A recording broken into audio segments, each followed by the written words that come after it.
So I was just on live and then somehow I muted myself.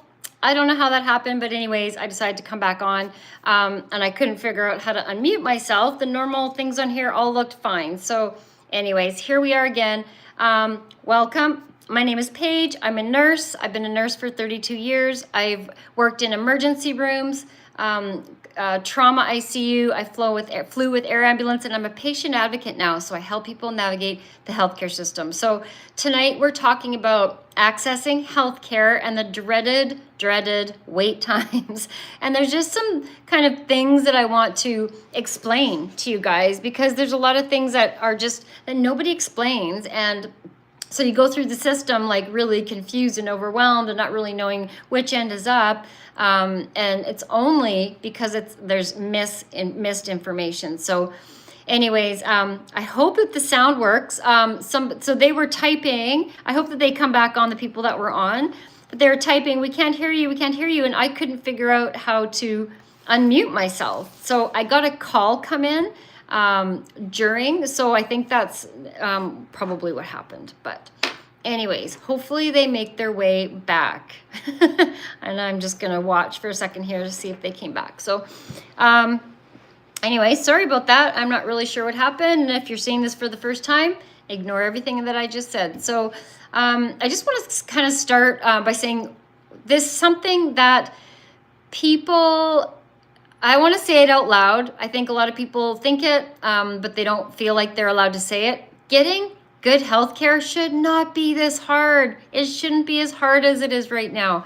And like, if you've ever thought, why does it feel like there's no door to walk through right now? Then you're not imagining it, because it's true. And you feel like you're swimming upstream, or you're hitting brick walls, or all of those kind of metaphors and analogies that are used.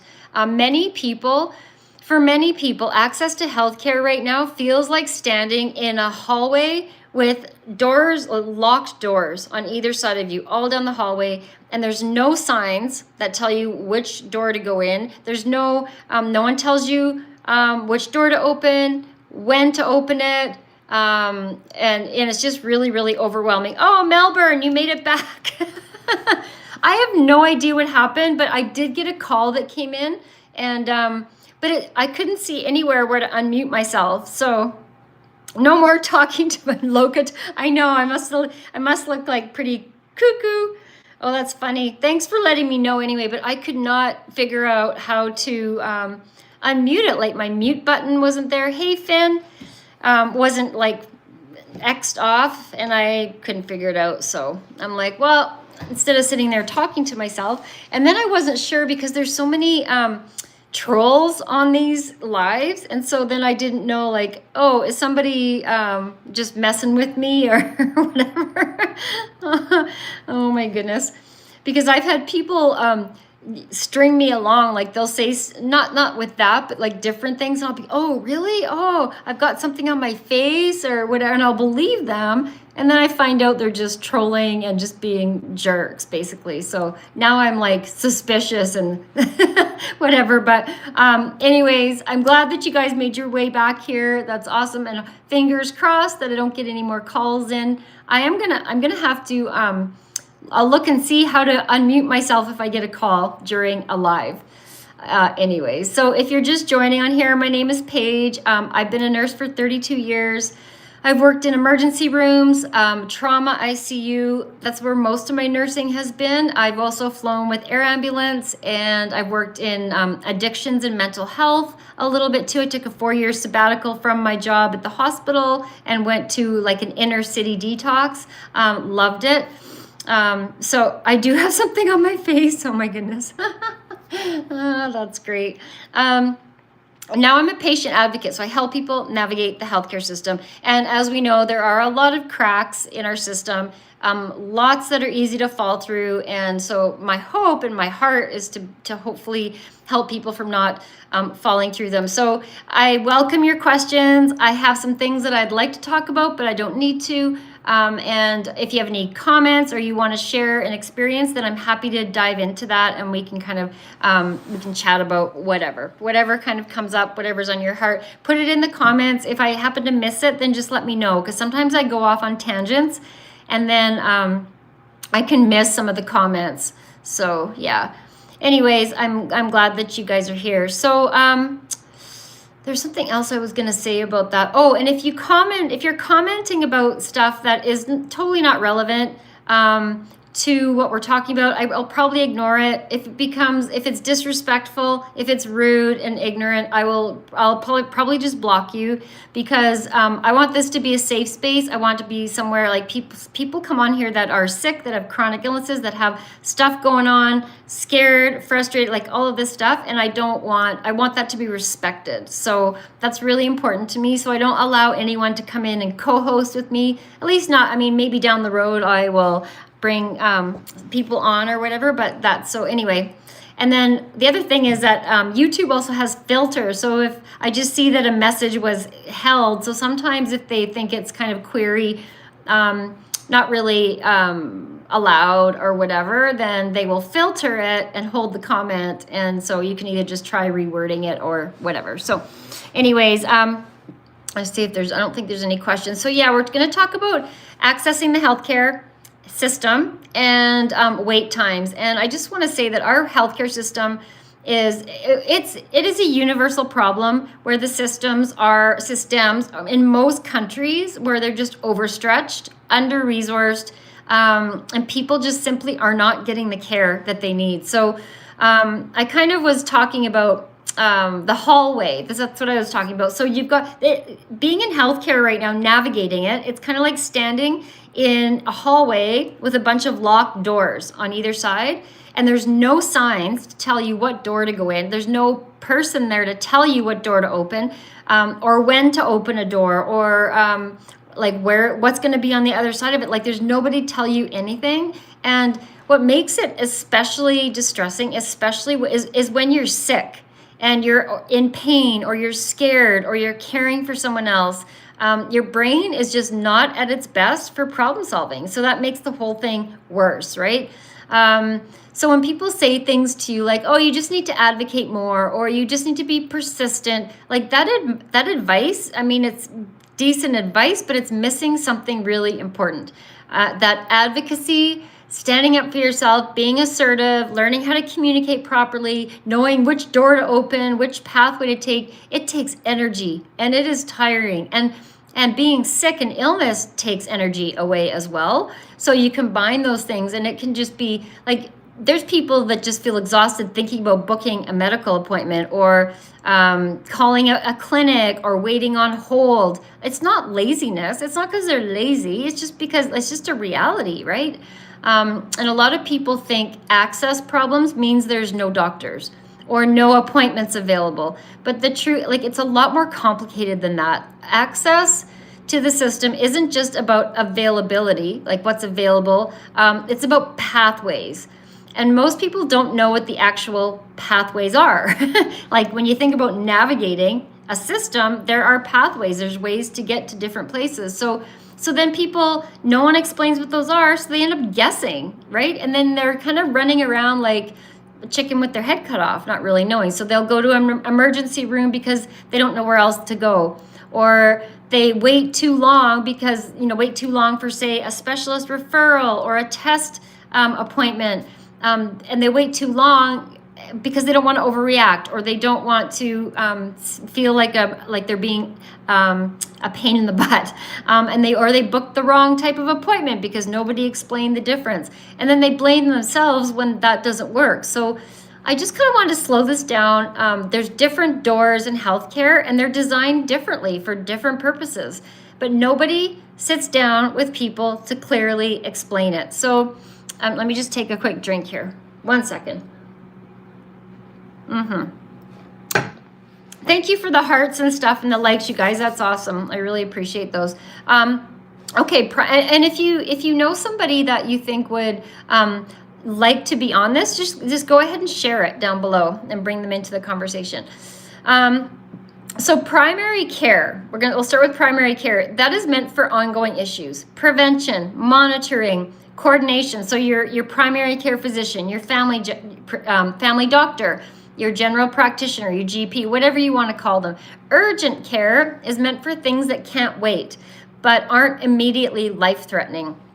Emergency departments are meant for emergencies, right? Where there's a real risk to a life or a limb. Specialists are meant for focused expertise, but usually require referrals and time. So those are kind of the main like subsections. And then, but when you don't have a regular primary care provider, the whole system feels unstable because you lose your anchor point. And right now, many people don't have that anchor point. They don't have a family doctor, and it's kind of like the hub of a wheel, right? Like you've got all of these other silos, all the spokes, but you need that center hub, which is usually your family doctor. But either people don't have one, or they have a doctor who is not good at communicating, or lazy, or entitled, or dismissive, or like all the things, right? So what happens? Like what happens when you don't have that primary anchor is people bounce. Like they bounce like ping pong balls all over the system, and they bounce between walk-in clinics, virtual care, urgent care, emergency departments.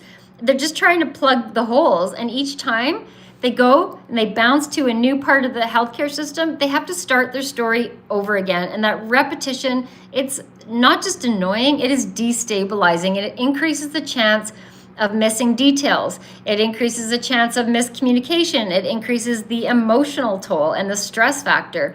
And that's why I'm a big fan of having like a one-page document that has sort of a summary of like your medical issues, what you're seeking care for, your medications, allergies, those kind of things. Because yeah, like every time you go to a new doctor or a new specialist or go to the hospital, you have to start your story over again. So anyway, I just kind of want to check the messages here. I think you guys are still with me. Like I say, I just have some stuff I can talk about, but I'm always happy to answer questions and whatever. So we were going to talk about wait times next. So I'm just going to give it 1 second, see if anyone has questions. Okay. Wait times, the dreaded wait times. And it is, again, a universal problem. This is where a lot of fear comes from in our system and with patients and families. Waiting feels different when you know it's safe to wait versus when you're not sure. Like most people are not told, this is what a normal wait time for this particular thing looks like. They're just told, well, we'll call you.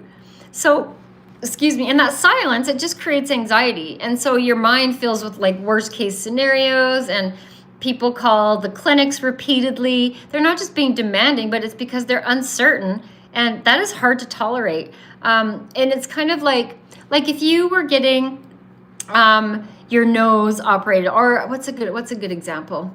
Say you are getting an elective nose job. You can breathe out of your nose. You don't really need, you need it because of your own self, like the way you perceive yourself, but it's purely cosmetic. And you're told you have to wait a year. Okay, that kind of sucks, but okay, I'll wait a year. Whereas if they say, well, we're wondering if you might have a brain tumor, that we saw something on your brain or your lung, but you got to wait a year for the MRI to diagnose it, or surgery to remove it. Big difference, right? So one is going to be kind of, it's a hassle, irritating. The other, it creates like core level fear and anxiety. And the problem is that nobody explains that. Nobody explains what a normal wait time would be, or to expect for your particular situation. And then the mind just goes to all the worst places. So waiting is not the same as neglect, but sometimes neglect hides inside the waiting, and the difference is information. So when people are told what's happening, what the timeline is, what signs would change the urgency, waiting becomes survivable. Like you can survive that when you kind of know, when you know what to expect. But when you're not told anything, the waiting just feels dangerous. And we hear nightmares, right? We hear people dying, waiting for care or waiting for a test. And it's scary and it's valid. Anyways, and that's just kind of how our natural bodies respond to fear, and our nervous systems are wired in a certain way. And not all of the delays in care are equal. Like some things can truly wait, and some things truly can't. And some things feel urgent because we're fearful, but not because there's actual danger. But then it can be on the flip side too, right? We can minimize things that are actually really quite urgent. So anyways, without guidance, people are just left to doubt. And this is where a lot of self-doubt comes in. Like, am I wasting resources? Am I being dramatic? What if I miss something? Those questions can paralyze people. And if you're unsure whether something is urgent, that doesn't mean you're irresponsible. It just means you were not given clear criteria or information. So, in clarity and education and informing patients, that is a system responsibility. It is not your moral one to make sure that you are informed. Unfortunately, we kind of have to take the reins right now and be our own quarterbacks. But yeah, like it's a really tough time right now. So I'm going to stop talking for a second. I'm going to check the messages, see if there's anything here. Again, if you're new to my lives, I'm going to show you my book. So the name of my channel is Paige Lennox Books and Patient Advocacy. The reason for that is I am an author as well. And I didn't want to change it. So I ended up writing a healthcare book. And this one's Canadian. And then people were asking me to put some videos together. So I did that, and then it morphed into this. So that's kind of why, and I didn't want to change the name because I had people on there. So anyway, that's a confusion. But here's the book. And I don't know if that's backwards. I say this every time. I don't know if it's backwards, but no one ever answers me. So that's the front of it. It is a guidebook. So it is a manual. It is not a storybook that you read front to back. It's broken down into sections, chapters. So there's about a chapter about knowing your rights, mental health and addiction. There's LGBTQ. There's racism, like systemic racism, and how to deal with that. There's rural care, remote care, end of life, caregivers, all the different things. So you find kind of what is applicable to you. English is a second language. And then you find the chapters. So there's a lot of resources. There's places to take notes. And it's on Amazon. The link is in the description of all of my videos. And I think in my bio too. So anyway, that's kind of that. And yeah, so please, if you have questions, put them into the comments. And if not, I will just probably keep talking. One of the things that I often get asked about is the biases in healthcare, and that is a tough one. And I've talked about that in different lives as well, but it's hard. There are so many biases. There are socioeconomic biases. So if you look more put together, you might get treated different than if you look like you just came off the street, right? There is mental health biases. So if somebody comes in and maybe they've been using drugs and they also need some psychiatric stabilizing medication and they haven't been taking them, maybe there's biases. Well, there are, because I've seen them. In my nursing, I have seen them. In working in emergency rooms, I have seen them. There are weight biases, people that the staff perceive as overweight or underweight. There's age biases. So the elderly, they will say, well, basically, well, it's just part of aging. So let's not worry about it. Let's not treat you. Or, or they just, once you turn a certain age, you just don't matter anymore, it seems like sometimes. And then people that are young, they will say, oh, you're too young to be sick. You don't look sick. Oh, there's no way you can be sick like that. It must be in your head. So there's these age biases that happen on both ends of the spectrum. What other kind of biases are there, you guys? There's racial biases for sure. Disability biases. So certain disabilities will have stereotypical biases that the staff. So what else? There's so many of them. I could probably, I feel like I'm missing a bunch, but gender. Women are still treated differently than men are in our system. Sexual, what am I trying to say? Orientation or preferences, those kind of things. Those are biases. How people identify, right? Anyways, there's a lot of them. The thing that I suggest, and it's really frustrating because it's almost embarrassing sometimes to say that I work in healthcare because of the way I've seen some patients treated. However, there are a lot of great nurses and doctors out there too. So I'm not on here to trash the healthcare system. I'm not on here to trash doctors. I'm just kind of wanting to point out some of the things that I've seen so that people can be a little bit proactive. So what I suggest for people to do, if they feel like they're being biased, like they feel like they're being judged, and then they're being treated accordingly, or it's affecting their care, I like to call it right out. Like, you know what, Dr. So-and-so, I feel like, you're saying that this is a normal part of aging. However, this is a concern for me, and I'd like it investigated. And what can we do? What do you suggest we do to investigate what's going on? What tests can we do to get a diagnosis?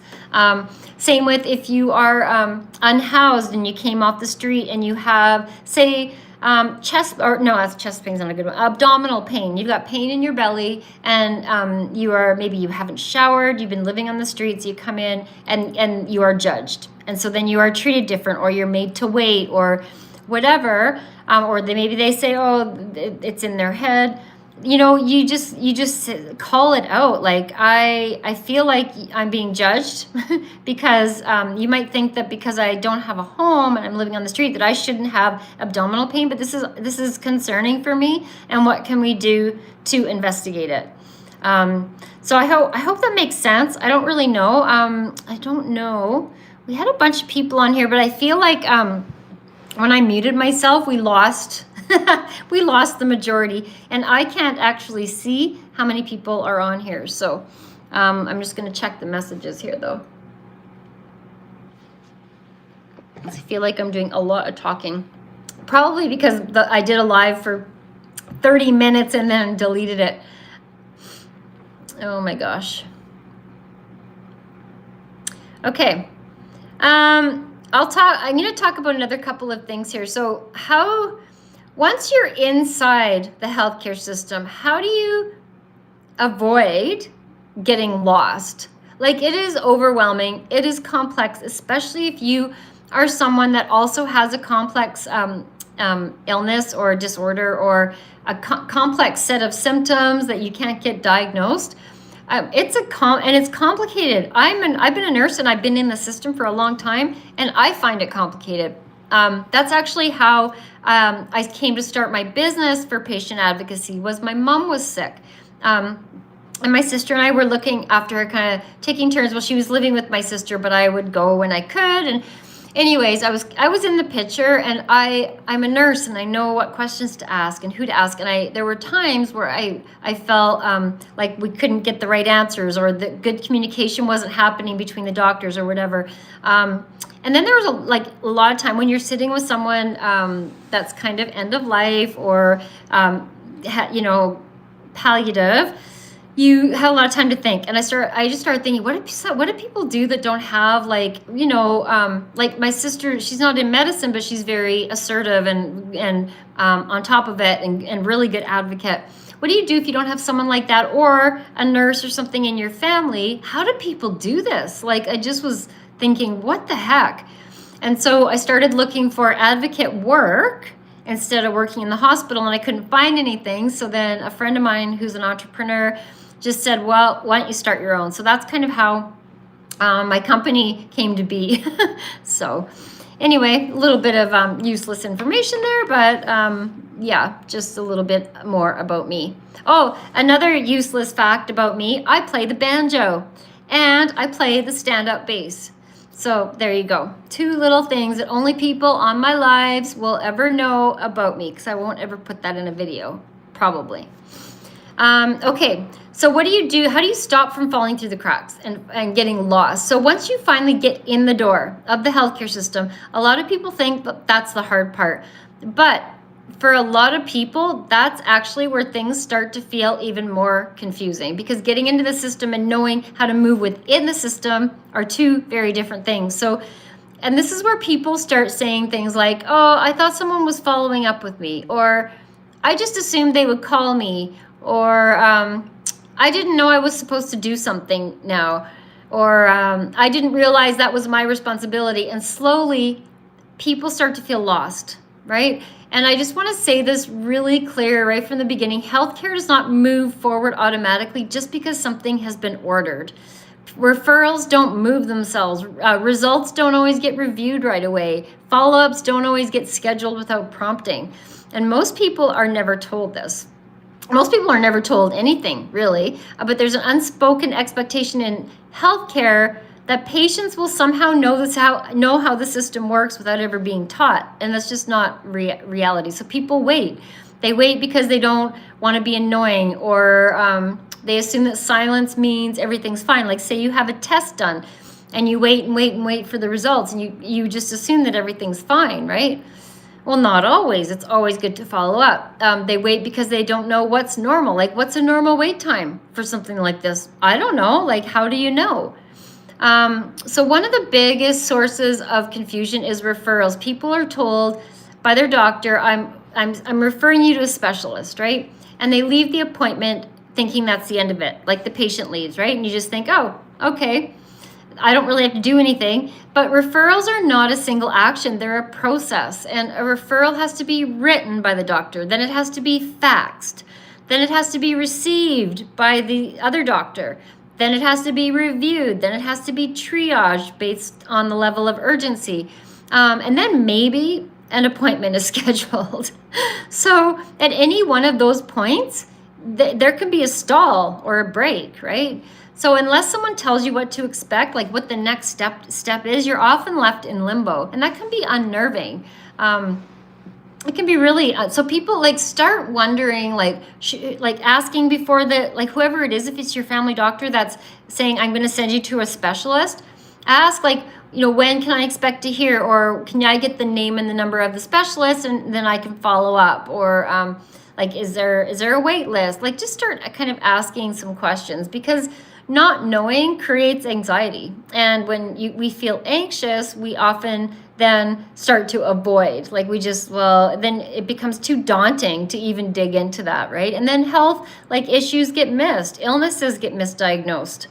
And people delay calling because they don't want to do the wrong thing. They don't want to be a hassle or a pain in the butt, and they blame themselves for the delay. It's just a communication gap. So another place, and I'm almost done. If you make comments on here that are disrespectful or nothing to do with what we are talking about, I will just ignore them. And eventually I'll probably, just get rid of them or whatever. So just so you know, even though I just didn't ignore that. Okay, what was I talking about? Oh, one more thing I want to talk about is people get lost with test results, and they think that no news is good news. And sometimes it's true, sometimes it's not, but results from tests can be back. They can actually be interpreted, and they can be back and the doctor actually has them in their possession, and they don't look at them. That happens all the time. Or maybe the doctors looked at them, reviewed them, but not communicated with you. They can be results can be sent to the wrong healthcare provider. They can be, filed without explanation. So always good to kind of follow up with that kind of stuff. Okay, I'm just going to look here. Rach, I appreciate your channel. I have a complicated medical situation and value your advice. Oh, awesome. Thanks for saying that, Rach. I appreciate that. I'm glad that it's helpful. That's definitely my heart, is to be helpful and not create fear or anxiety in people, because I'm kind of pulling the veil back on some of the things. So complicated, when you have a complicated medical situation in a complicated healthcare system, that's like a triple whammy, right? So it's hard, and it's daunting, and it's exhausting.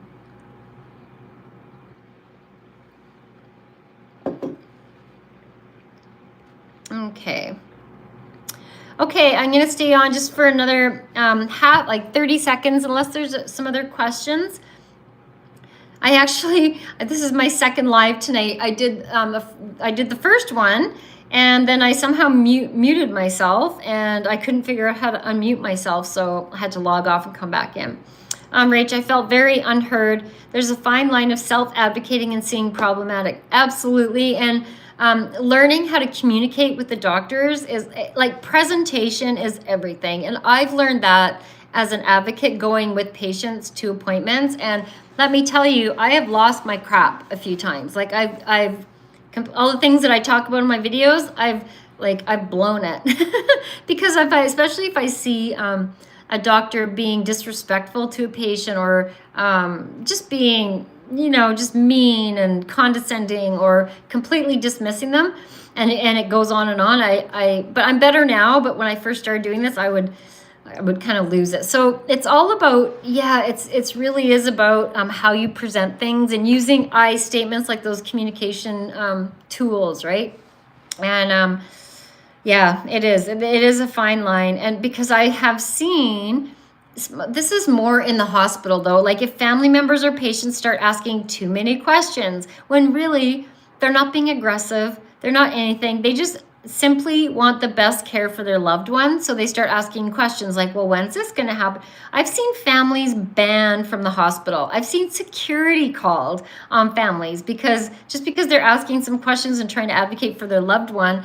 The staff get offended, and they they deem them like a difficult patient or an aggressive patient. And it's hard. And Rach, I'm a big believer in just like sharing your heart with your doctor too. And you can say that, like, I'm finding this hard because there's a fine line between, I want to advocate for myself and make sure that I'm understanding everything, but I don't want to be problematic or too needy or put extra work on you. What's the best way? Or if you're feeling unheard too, like I'm feeling like, if it's a specific thing, like say it's a symptom like pain, right? Like I feel like you're not hearing that I'm having this pain, and and maybe it's not a big, maybe you don't think it's a big deal, maybe you don't, whatever the thing is, or you think it's in my head or whatever is going on. But this is concerning for me, and it is affecting my quality of life. Like, what can we do to investigate this further, so that I don't have to live with this anymore? And just really bring it back to how it's affecting your life, using the words like, it concerns me. If they are completely dismiss you, just actually, can you just explain why you just didn't acknowledge or didn't answer my question, or didn't but say it in a really nice way, and that is kind of expressing your feelings, right? It's hard. I get it. It's hard because, especially when you're not feeling well and you're already exhausted and overwhelmed and uncomfortable, whether it's pain or whatever your symptoms are, it can be daunting for sure. But yeah, I would just suggest keep going and keep persisting with your doctor until they do hear you. And it's okay to say, I'm not feeling heard or understood, and I don't know what to do about that. Like, I don't know how else to explain it so that it's understood. But all I know is that I feel crummy, and my quality of life sucks, and I can't work or whatever. I don't really know your situation. Well, I don't know your situation. So those are just, so I don't know if that's helpful at all, but I'm sorry that you're going through that, Rach. That's tough for sure. And there's such a power dynamic too, right? Like the doctors are an authority figure. So your videos make you feel validated, and they've been helpful. Oh, good. I'm really glad. And if you think of anything that you'd like me to do a video on, Rach, I'm happy to do that. I have a TikTok channel as well. And that, I don't know if you can do direct message on YouTube. I haven't figured that out yet. I should look, actually, but most people will just go on my TikTok and send a message that way. Or if something comes up or whatever, I'm happy to help. So you guys are awesome. I'm gonna sign off now, but I will be back probably Sunday afternoon. Either Saturday or Sunday afternoon is when I'll do my next one. I'm trying to lock down some regular times, so Thursdays at 5:30 Pacific time. And then either Saturday or Sunday at around 2 p.m. Pacific time, 1:32, somewhere in there. So anyways, I haven't locked down the weekend one yet, but I love you guys. thanks for your participation, and thanks for signing on here and your support. And I will see you next time. Have a good night.